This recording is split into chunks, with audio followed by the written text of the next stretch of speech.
కిషనార్థులు దిల్దార్ వార్తలకి స్వాగతం. అమ్మో అనుకుంటాం గాని ప్రకృతికి కోపం వస్తే పరిస్థితులు చాలా దారుణంగా ఉంటాయి. ఏ పవర్ లేని మనకు కోపం వస్తేనే ఆగమాగం చేస్తాం. అట్లాంటిది పంచభూతాలకు బీపీలేస్తే ఆగమాత్రం ఉండదా? మరి చెప్తే నమ్మవు గాని కరోనా టైం యాదికి వస్తున్నదిరా. అవునరా, ఆంధ్ర అంతా నిశ్శబ్దం. తుఫాన్ దెబ్బకు అలలు చేసే అలజడికి ఇక జనం కిక్కురు మనకుంటా కూసోవాల్సిందే. అదే నయం కదా. కోపం తగ్గే వరకు, ప్రకృతి ప్రకోపం చల్లబడే వరకు నిశ్శబ్దమే నిమ్మలం.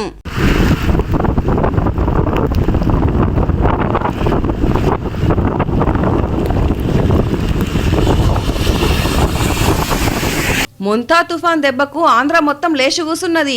ఎక్కడోళ్ళక్కడ అలర్ట్ అయ్యి అధికార యంత్రాంగం అప్రమత్తమైంది.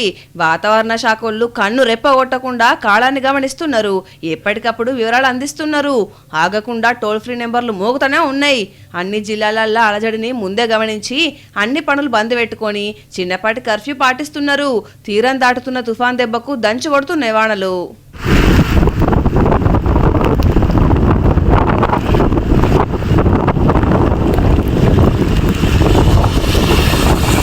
ముప్పు పొంచున దగ్గర ముందే జాగ్రత్త తీసుకున్నారు. పునరావాస కేంద్రాలకు తరలించిర్రు. ఆంధ్రకు వచ్చిపోయే విమానాలను కూడా రద్దు చేసిర్రు.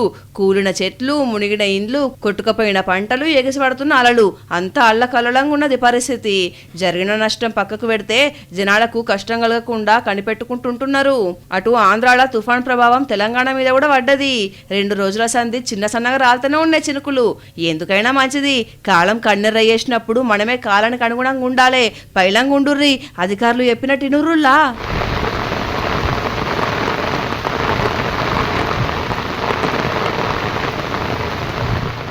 అబ్బా ఏం వాతావరణం రా.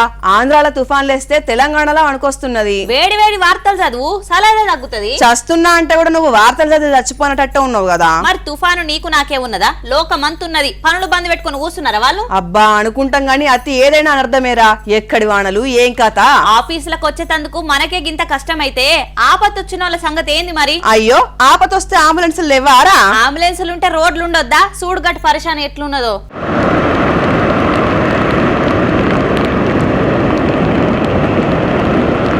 కళ్యాణం వచ్చినా కక్కొచ్చినా ఆగది. ఈ తుఫాను కూడా ఆగుతదా? ఆగది. అసలే అడవి, అరకొర రోడ్లు, ఆపై పురిటి నొప్పులు. ఇక జూడుండ్రి వాళ్ళ గోస ఎట్లున్నదో. విజయనగరం జిల్లా లక్ష్మీపురంలా మహిళకు నొప్పులు వస్తున్నాయని తీసుకుపోదామనంటే ఓ దిక్కు నది ఉధృతంగా వారుతుంది. అది దాటే పరిస్థితే లేదు. అంబులెన్స్ వచ్చే ఛాన్స్ అస్సలకే లేదు.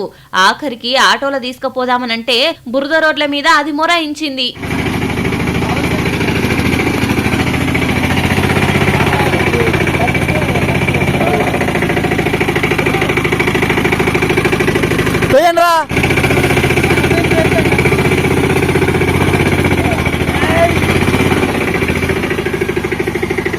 మామూలప్పుడే వాళ్ళ కష్టాలు రాస్తే రామాయణం, చెప్తే భారతమైతది. ఇక అందులో ఈ తుఫాన్ ఒకటి దాకే.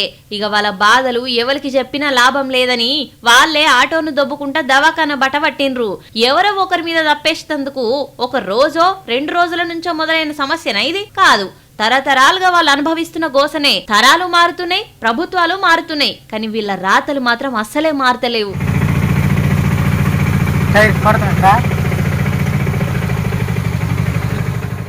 సిరమ్మ నీకో రియల్ స్టోరీ చెప్పాలనా? ఎందుకు అడుక్కుంటావు? చెప్పుకో. గియ్యే తగ్గించుకుంటే మంచిది. సరే చెప్పండి బుజ్జమ్మ గారు. అయితే చుట్టాలు పక్కల్ని శుభకార్యాలకు తీసుకుపోయేటప్పుడు కార్లను బస్సులో పెట్టి తీసుకొని పోతుంటారు కదా. ఆటోలు, లారీలు, DCM వ్యాన్లు, ఆఖరికి ఆర్టీసీల బస్సులను కూడా కిరాయికి తీసుకుపోతుంటారు. ఎర్ర బస్సులు, టూర్ బస్సులు కాదు, ఏకంగా ఎయిర్ బస్సులను తీసుకుపోయారు తెలుసా నీకు? ఆకాశమే నీ హద్ర సూర్య సినిమా చూసి ఇన్స్పైర్ అయినరేమో. క్లాసులున్నప్పుడు ఎవడైనా ఆన్సర్ చెప్తాడు, కానీ ఎగ్జామ్ లో రాసినోడే టాపర్ అవుతాడన్నట్టు. గాలి మోటార్ ఎక్కాలని అందరు కలలుగా అంటుంటారు, కానీ వాళ్ళని విమానం ఎక్కించినోడికే ఓ టాప్ రేంజ్ ఉంటదని అదేదో సినిమాలో సూర్య చేసి చూపెట్టిండు కదా. ఇగో అచ్చం గట్లనే ఊరోళ్ళని విమానం ఎక్కించి చూపెట్టిండు నాగర్ కర్నూల్లో ఒక ఆయన.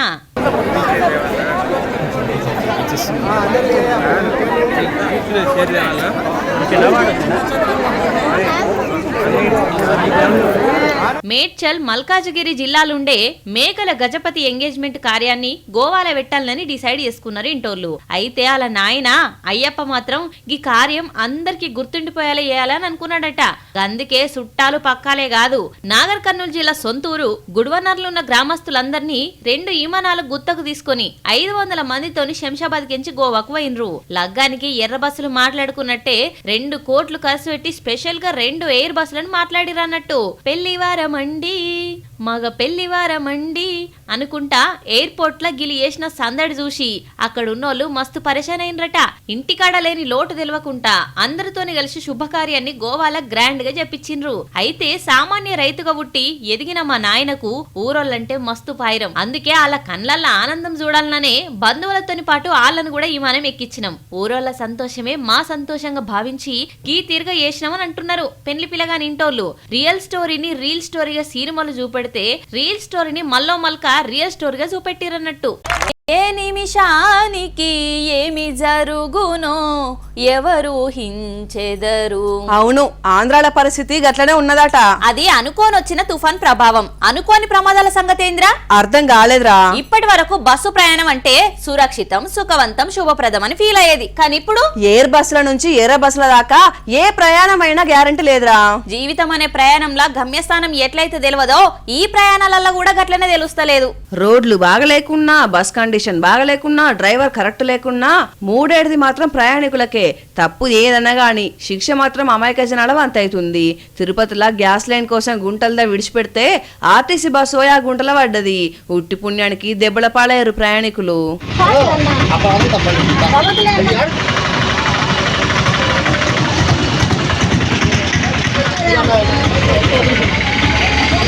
ఇక రాజస్థాన్ లో చూడుర్రి బస్సుకు ఎట్లా గాలిపోతున్నారో.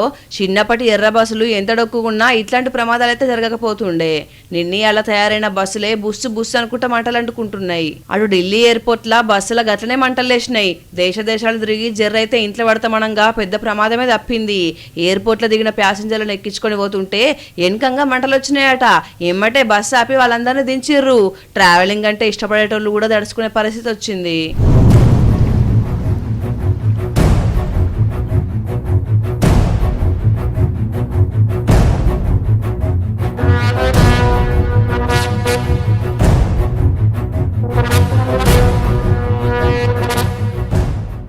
అబ్బా లొల్లి పాడుగాను. ఏం లొల్లిరా మా ఇంటి పక్క పోంటి. ఎందుకు మంగక్కకు మంగబాబుకు ఏం లోలైందిరా?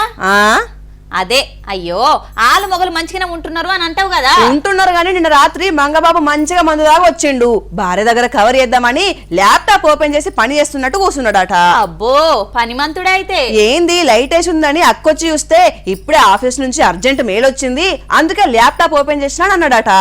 అయితే కానీ మంగబాబు ఓపెన్ చేసింది ల్యాప్టాప్ కాదు, సూట్ కేసు. ట్యాబ్ కు సూట్ కేసు కు తేడా తెలవనంత తాగినవా అని లొల్లి పెట్టింది అక్క.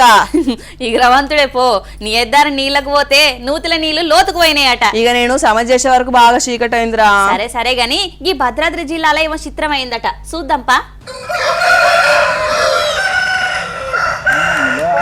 2 తలల పాములు 3 తలల పాములు ఉన్నట్టే దీనికేంది 3 కాళ్ళు ఉన్నాయని అనుకుంటున్నారా? దీనికి 3 కాళ్ళు కావు, 4 కాళ్ళు. చూపెట్టాయన్న. భద్రాద్రి కొత్తగూడెం జిల్లా నారంవారిగూడెంలుండే తమ్ముడు సంక్రాంతి పండుగకు పందెం కోళ్లను పెంచుతారట. కొన్ని దినాల కింద ఒక 20 పుంజుల్ని కొనుక్కొస్తే అందులో ఈ 4 కాళ్ళ పుంజు వచ్చిందట.